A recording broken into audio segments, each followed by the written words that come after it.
அனுஷ்காவே கோவப்படுத்திட்டீங்க அப்படின்னு சொல்லிட்டு நம்ம ரசிகர்கள்லாம் கொஞ்சம் கேன்ல தாங்க சுத்திட்டு இருக்காங்க. So welcome back to the show. Today ட்ரெண்டிங்ல இன்னைக்கு ஒரு சம்ம டாபிக் தான் பார்க்க போறோம். பிகாஸ் இது வந்து நிறைய நடிகைகளுக்கு நடக்கக்கூடிய ஒரு விஷயம் அப்படின்னு சொல்லலாம். ஃபர்ஸ்டே அனுஷ்கா அப்படின்னு வேற இன்ட்ரோ கொடுத்துட்டா. ஸோ இவங்களை பத்தி சொல்லவே தேவையில்ல. தமிழ் தெலுங்கு அப்படின்னு சொல்லிட்டு எல்லா இடங்கள்லையுமே வந்து நிறைய ஹிட் படங்கள் கொடுத்து இப்போ வரைக்கும் வந்து வயசானாலும் உங்க அழகும் ஸ்டைலும் குறையவே இல்லை அப்படின்னு சொல்ற அளவுக்கு ரொம்ப கியூட்டான ஹீரோயினா இருக்காங்க. கிட்டத்தட்ட உங்களுக்கு வந்து ஒரு 44 வயசு இருக்கும். முக்கியமா இவங்களை பத்தி அதிகமா பேசக்கூடிய விஷயங்களே வந்து என்ன அப்படின்னு கேட்டீங்கன்னா 44 வயசு ஆயிடுச்சு. ஸோ இன்னும் இவங்க கல்யாணம் பண்ணாமல் இருக்காங்க அப்படின்ற மாதிரி இவங்களை பற்றி அதிகமாக வரக்கூடிய இந்த கிசே மேரேஜ் பற்றி தான்.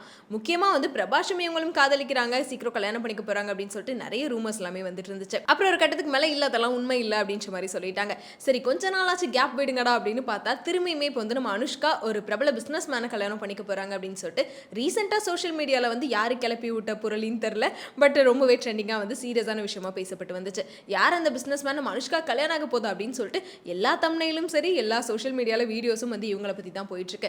இதனால டென்ஷனான நம்ம அனுஷ்கா வந்து அவங்களே இப்போ ரொம்ப கோவமாக பதிலடி கொடுத்துருக்காங்க. ஒருத்தவங்களோட வாழ்க்கையை ஹெட்லைன்ஸாக மாற்றுறதுக்கு முன்னாடி உண்மையாலுமே இந்த நியூஸ் வந்து நடக்குதா இல்லை அது உண்மைதானா அப்படின்றத ஃபஸ்ட்டு தெரிஞ்சுக்கோங்க. பிகாஸ் எல்லா நியூஸ்லையுமே 44 வயசு அப்படின்றத ரொம்ப ஹைலைட் பண்ணி சொல்லிட்டு இருக்கீங்க. ஸோ 44 வயசு அப்படின்னா அதனால இப்போ என்ன இருக்க போகுது?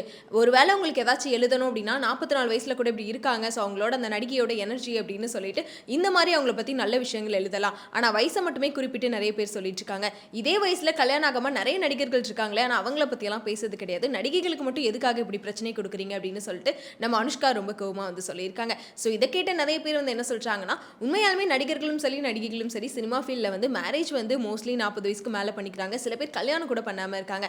ஆனால் அனுஷ்கா பற்றி தொடர்ந்து அவங்களோட மூவி அப்டேட் கேட்குறாங்களோ இல்லையோ இந்த கல்யாணத்தை பற்றின அப்டேட்டும் அது மட்டும் இல்லாமல் அவங்களை யாரை கல்யாணம் பண்ணிக்க போகிறாங்க அப்படின்னு சொல்லிட்டு அவங்களுக்கே தெரியாமல் நம்மளா ஒரு ஆளை வந்து ஃபிக்ஸ் பண்ணி இவங்கள தான் அவங்க மேரேஜ் பண்ணிக்க போகிறாங்க அப்படின்னு சொல்லிட்டு நிறைய ரூமர்ஸ் வந்து கொடுத்துட்டு இருக்காங்க. பட் இந்த இடத்துல இதுவும் வந்து ஒரு நார்மலான ரூமராக போகும் அப்படின்னு பார்த்தா அனுஷ்காவும் அவங்களோட டீமும் வந்து இந்த விஷயத்தில் ரொம்பவே அஃபெக்ட் ஆயிருப்பாங்க போல.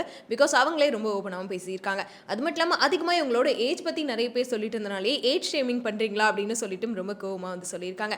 இந்த விஷயத்தை இப்போ நிறைய பேர் வந்து ஷேர் பண்ணி இந்த மாதிரி எதுக்காக நடிகைகளுக்கு மட்டும் தொடர்ந்து இந்த மாதிரி மேரேஜ் பற்றினா இருக்கட்டும் இல்லை ஏஜ் பற்றி இருக்கட்டும் இல்லை உங்களுக்கு வந்து வயசாயிடுச்சு இதுக்கு மேலே நடிக்க முடியாது அப்படின்னு சொல்லிட்டு எல்லாருமே வந்து தாக்கிட்டே தான் இருக்கீங்க அப்படின்னு சொல்லிட்டு நிறைய ரசிகர்கள் நம்ம அனுஷ்காக்கு வந்து ஆதரவு தெரிவிச்சிட்டு இருக்காங்க. அது மட்டும் இல்லாமல் இது மூலமாக வந்து அவங்க எந்த பிசினஸ் மேனையும் கல்யாணம் பண்ணிக்கலாம் அப்படின்ற மாதிரி மறுப்பும் தெரிவிச்சிருக்காங்க. ஸோ இதை பற்றி நீங்கள் என்ன நினைக்கிறீங்க அப்படின்றத மறக்காம கமெண்ட்ல சொல்லிடுங்க.